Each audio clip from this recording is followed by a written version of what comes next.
લખનઉ સામે ગુજરાત હાર્યું તો આરસીબીને ફાયદો થયો હતો. હવે હૈદરાબાદ સામે આરસીબી હારી જતા ફરી ગુજરાતને ફાયદો થઈ ગયો છે. ભાઈ આ વખતે ટોપ 4 ની ટીમો તો જલ્દી મળી ગઈ, પરંતુ ટોપ 2 માટે રસાકસી જોવા મળવાની છે. હૈદરાબાદ સામે હારતાની સાથે જ આરસીબીની ટીમ પોઈન્ટ્સ ટેબલમાં ત્રીજા નંબર ઉપર સરકી ગઈ છે. ગુજરાત ટાઇટન હજુ પણ પહેલા નંબર ઉપર જ છે. 16 રનમાં આરસીબીની છેલ્લી 7 વિકેટો પડી ગઈ હતી. પ્રોપર ધબડકો. આરસીબી તો હારી ગયું, પરંતુ આજે સાંજે પંજાબની ટક્કર દિલ્હી સામે થવાની છે. જો પંજાબની ટીમ આજની મેચ જીતી જશે તો તેઓ પોઈન્ટ્સ ટેબલમાં પહેલા નંબર ઉપર આવી જવાના છે. કોણ જીત્યું ગઈકાલનું ગીવ અવે?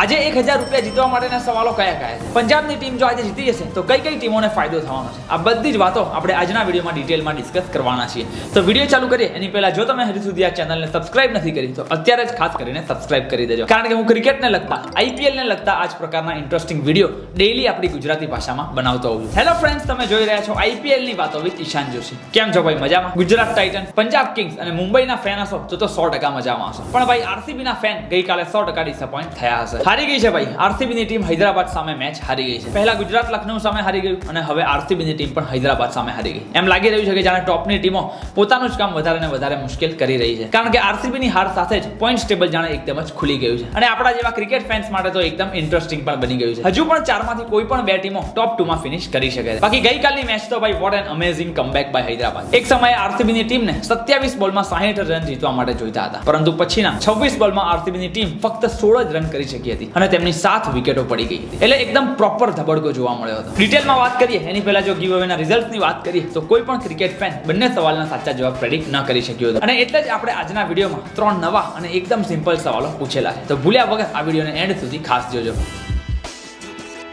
હવે આરસીબી વાળી મેચની ડિટેલમાં વાત કરીએ એની પહેલા આજે સાંજે રમાનારી પંજાબ વર્સિસ દિલ્હી મેચ વિશે જોઈ લઈએ. પંજાબના નવા હોમ ગ્રાઉન્ડ જયપુરમાં આજે સાંજે 7:30 વાગ્યા બંને ટીમો એકબીજા સામે ટકરાવવાની છે. યસ, આ એ જ મેચ છે કે જે ભારત અને પાકિસ્તાન વચ્ચે જે યુદ્ધ જેવી સ્થિતિ થઈ હતી એની પહેલા અડધી જ રોકાઈ દેવામાં આવી હતી. તમને યાદ હશે કે પંજાબની ટીમે એ મેચમાં જોરદાર શરૂઆત પણ કરી દીધી હતી અને લગભગ 10 ઓવરમાં તો પંજાબની ટીમનો સ્કોર 100 રનની આજુબાજુ પણ પહોંચી ગયો હતો, પરંતુ પછી અનફોર્ચ્યુનેટલી મેચને રોકી દેવી પડી હતી. એટલે એ જ મેચ ફરી પાછી આજે રમાવાની છે. ઓફકોર્સ મેચ 0 થી સ્ટાર્ટ થવાની છે. હવે મેચની વાત કરીએ તો જેમ છેલ્લા 2 દિવસથી આપણે જોતા આવ્યા છે એ જ પ્રકારની સિચ્યુએશન વાળી મેચ આજે પણ આપણને જોવા મળવાની છે. એક ટીમ ઓલરેડી ક્વોલિફાઈ થઈ ગયેલી છે અને બીજી ટીમ ઓલરેડી એલિમિનેટ થઈ ગયેલી છે. એટલે દિલ્હી કેપિટલ્સની ટીમ આજની મેચ જીતે કે હારે એનાથી પોઈન્ટ્સ ટેબલમાં કે પછી કોઈ પણ ટીમોને કઈ મોટો ફરક નથી પડવાનો. પણ પંજાબ કિંગ્સ માટે આજની મેચ જીતવી ખૂબ જ જરૂરી થઈ જવાની છે, કારણ કે ગુજરાત લખનઉ સામે હારી ગયું છે.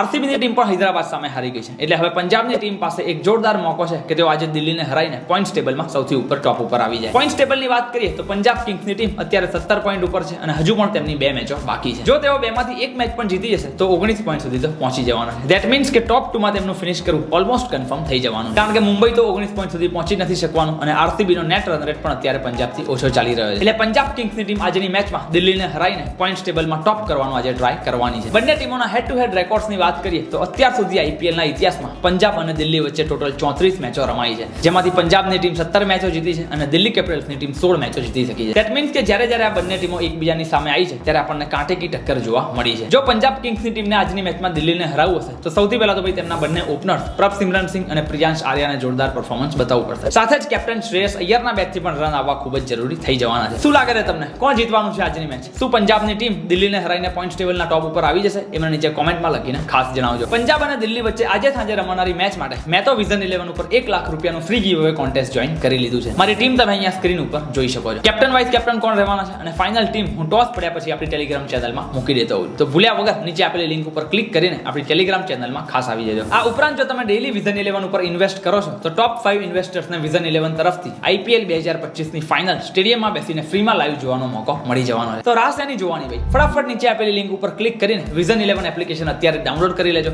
અને આજે સાંજે રમાનારી મેચ માટે બંને કોન્ટેસ્ટ ખાસ જોઈન કરી લેજો. હવે આજના ગીવ અવેની વાત કરીએ તો 3 સવાલો આ રહ્યા. નંબર 1, સૌથી વધારે છગ્ગા કોણ ફટકારવાનું છે? નંબર 2, સૌથી વધારે ચોગ્ગા કોણ ફટકારવાનું છે? અને નંબર 3, આજની મેચમાં પ્લેયર ઓફ ધ મેચ કોણ બનવાનું છે? બસ આ 3 સિમ્પલ સવાલોના જવાબ તમારે પ્રેડિક્ટ કરીને નીચે કોમેન્ટમાં લખી દેવાના છે. સાથે જ આ વિડીયોને લાઈક કરી દેવાનો છે અને તમારી ઇન્સ્ટાગ્રામ સ્ટોરીમાં ભૂલ્યા વગર આ વિડીયોને શેર કરી દેવાનો છે. જો આ 3 સ્ટેપ ફોલો કરેલા હશે અને 3 સવાલોના સાચા જવાબ આપનારમાંથી એક લકી વિનરને મારા તરફથી 1000 રૂપિયા ડાયરેક્ટ યુપીઆઈ મળી જવાના છે. તો ભૂલ્યા વગર નીચે કોમેન્ટ કરીને ગીવ અવેમાં પાર્ટિસિપેટ ખાસ કરી લેજો.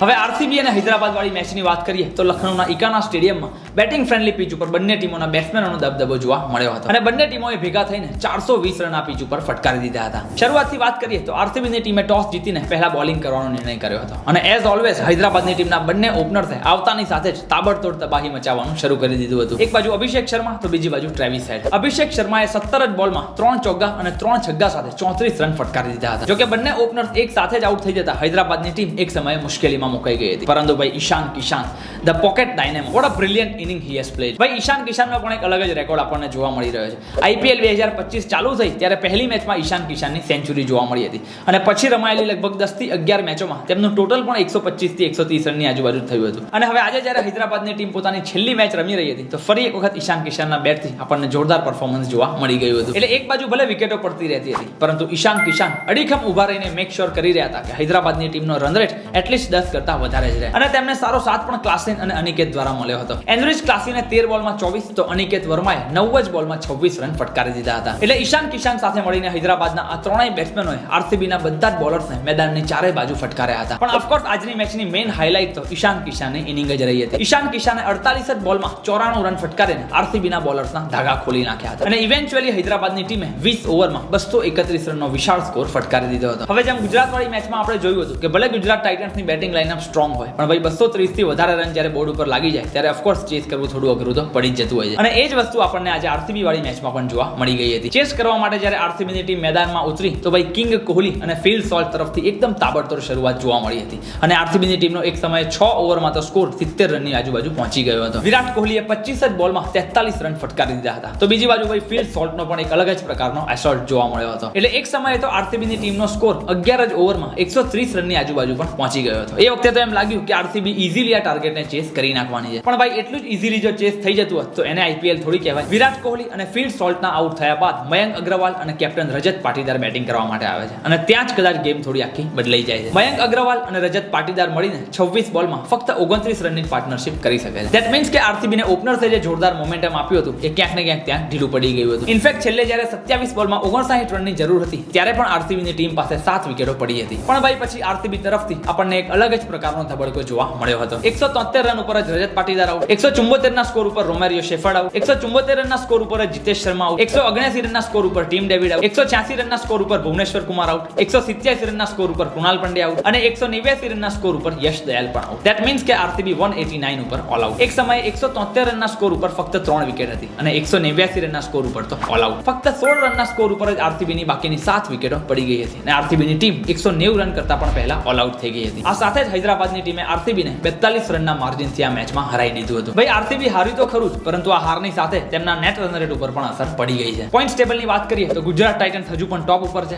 પંજાબ કિંગ્સ બીજા નંબર ઉપર આવી ગયું છે જ્યારે આરસીબીની ટીમ ત્રીજા નંબર ઉપર સરકી ગઈ છે. એટલે હવે ટોપ 2 માં આવવા માટે ખાલી ગુજરાત જ નહીં પણ આરસીબીની ટીમને પણ પોતાની છેલ્લી મેચ ફરજિયાત જીતવી જ પડશે. અને ખાલી આ બે ટીમો જ નહીં પરંતુ પંજાબ અને મુંબઈની પણ આ જ સ્થિતિ છે. એટલે આઈપીએલ 2025 ની જે બાકીની 5 થી 6 મેચો છે એ જોવાની ખરેખર જોરદાર મજા આવવાની છે. તમારું શું કહેવું છે? કઈ બે ટીમો ટોપ 2 માં ફિનિશ કરવાની છે એ મને નીચે કોમેન્ટમાં લખીને ખાસ જણાવજો. બસ તો that's it for this particular video. જો તમને વિડીયો ગમ્યો હોય તો પ્લીઝ એને લાઈક કરી દેજો અને તમારા દરેક ગુજરાતી મિત્રો સુધી શેર કરી દેજો. વિઝન 11 ની લિંક મેં નીચે ડિસ્ક્રિપ્શન બોક્સમાં આપેલી છે તો અત્યારે જ ડાઉનલોડ કરીને આજે સાંજે રમાનારી મેચ માટે કોન્ટેસ્ટ ખાસ જોઈન કરી લેજો. બાકી આઈપીએલ ને લગતા આવા જ ઇન્ટરેસ્ટિંગ વિડીયો દરરોજ આપણી ગુજરાતી ભાષામાં જોવા માટે આ YouTube ચેનલને ખાસ સબસ્ક્રાઇબ કરી લેજો. મળીએ છીએ આપણે ફરી એક વખત આવા જ ઇન્ટરેસ્ટિંગ વિડીયો સાથે. ત્યાં સુધી આવજો.